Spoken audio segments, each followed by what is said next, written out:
Well, good morning, everybody. It's Paul Feuerstein again, and this is so much fun in one way. I mean, I'm locked up in my room, but I get a chance to connect with all my friends who I can't see because I'm not going to meetings.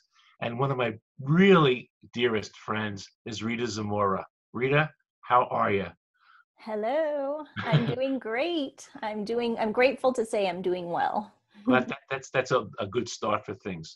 So Rita is one of my primary resources when it comes to anything about social media, which everybody is on all day long now, except for Zoom, which is being overloaded.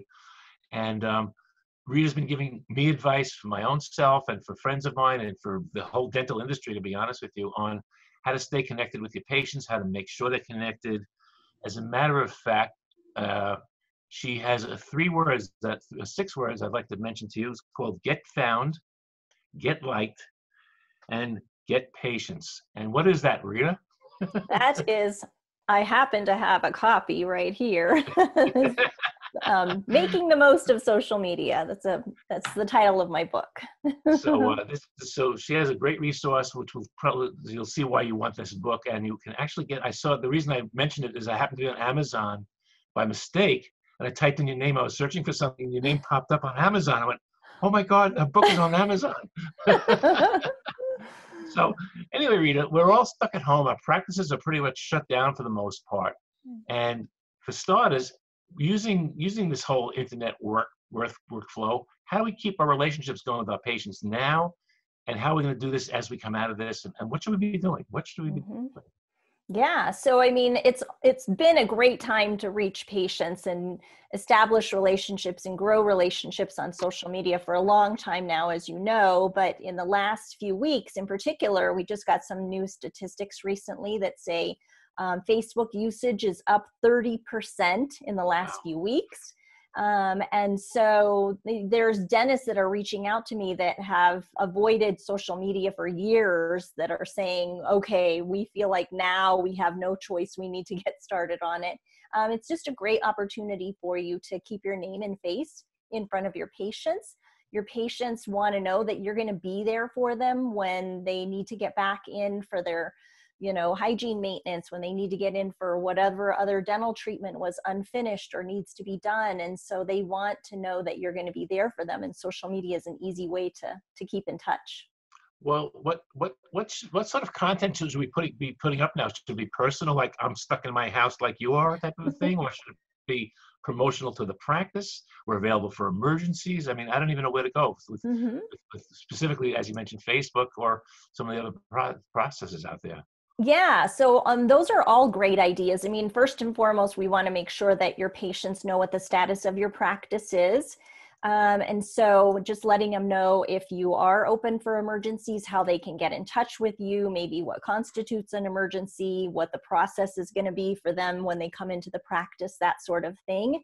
And also then, making sure that you're personalizing your content. So more important than ever right now, it's really imperative, if we want to build trust and we want to maintain trust with people, that we show up as humanly as possible, either through video or pictures. So I'm seeing a lot of dentists making, I shouldn't say a lot, but some dentists are making video out of their kitchen, just, creating some video messages, updates for their patients. Some of them are doing demonstrations of different toothpaste and acidic drinks versus not acidic, different ideas like that. Or even just a picture of you. I've got pictures of dentists in their garden. They're catching it up on their gardening, relaxing with the cat in their lap, hanging out with the dog. So just sharing what you're doing and what your team is doing while you're outside of the office is helpful too.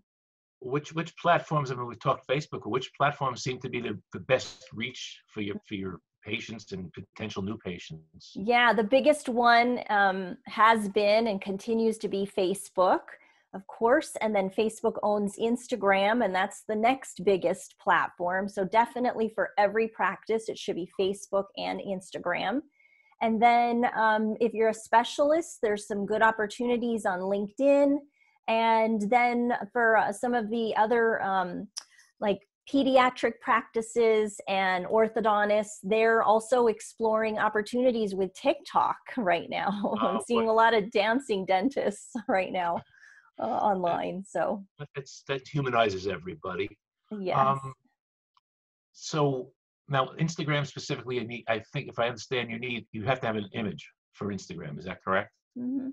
Well, You I can't think just be, yeah, you have to have an image or be personable. I don't mean Really. that. I mean, in order to post on Instagram, it has to be an image of some sort. You can't just post text or can you? Right. I mean, text really alone is not ideal for any social media. People really want to see images. So if you have a heavy text graphic on any social media, it's usually going to get less visibility. Okay. On Instagram in particular, yes, it's really focused on how things look. So whether it's a photo or a video snippet or it should be something that's visually appealing or interesting and unique and ideally different than your other content elsewhere. And let's go a little bit further. Let's go in that crystal ball. We're going to be reopening our practices. They're going to be totally different, I think, in how we manage patients and scheduling. So how can we use all this the social? I'll use that word social media to capture the patient's attention and say, here's what we're doing now. This is what you should expect. I mean, how would you suggest we do that? Mhm. Yeah, well, as things keep evolving and changing day to day, so we want to keep, updating the patients with what the current situation is, what the new process is going to be, the new protocol. I think patients are going to come in with a heightened awareness of hygiene, and they're going to be scrutinizing the way everything looks. So we want to make sure that we're communicating with the patients how, we intend to keep them safe and what those new protocols are going to be, and and continuing to build trust. So back in business school, when I went to business school, in one of my healthcare communication basics classes is what we learned was you got to have really good communication combined with empathy, and that is going to help to build and maintain trust with your patients. So we want to keep that in mind for talking to patients in person, to social media, any kind of communication. It's that really good communication skills and empathy are going to help to build trust with patients. They're also going to help to reduce patient anxiety and help to increase patient satisfaction. And it also reduces lawsuits, because poor communication is the number one reason for lawsuits in healthcare. Well, I agree. It's all about trust and relationships at that Mhm. point. So for the elder dentists like myself who have no clue what this is all about, what kind of resources, other than speaking to you, which would be a great resource, but what resources are out there for us to figure out what to do? I mean, I could ask my kids, say, hey, how do I do this? But where do I learn it, and where is it out there somewhere for us? I mean, Mhm. and you're a great resource at your website, ritazamora.com, which we'll post on the board here in a minute. But what can we do to help my peers of my age who didn't really keep up with everything? Yeah.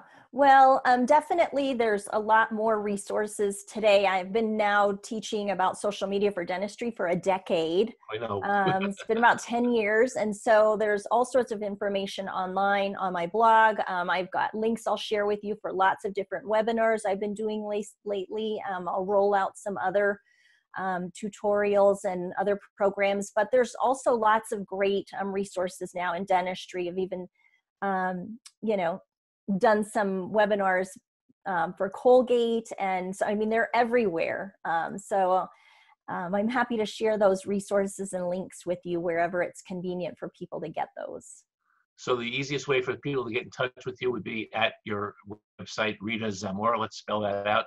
It's I'll let you spell it out. Yep, it's You know, Zamora. not that complicated. RitaZamora.com. Yeah, it's Your not as contact. easy as Feuerstein to Yeah, spell. right. And I taught before I went to dental school. I was teaching in high school, and when open school night came, the parents had no idea what room to look for because nobody could spell my name or pronounce it properly. Well, I always Wow, used to Rita. remember you by your necktie when I would see you at the different Oh, meetings. I I should be always wearing. remembered I'm wearing a tie-dyed Who shirt right now, so that's a little different. I can't wear those at the meetings. Oh, that's a good idea. I should be. I the should be. Flintstone necktie. We got to bring the Flintstone back. Yeah, for people who don't know, in Germany, the Flintstones are the Feuersteins. Thanks for remembering. Yeah. Well, Rita, the 10 minutes have flown by real quickly. I want to make sure people can connect with you and maybe getting back to you later on for some more specifics. It's great seeing you. Always great to see you. Yes. Just stay well, stay fit. Yeah. Take care and be well, please.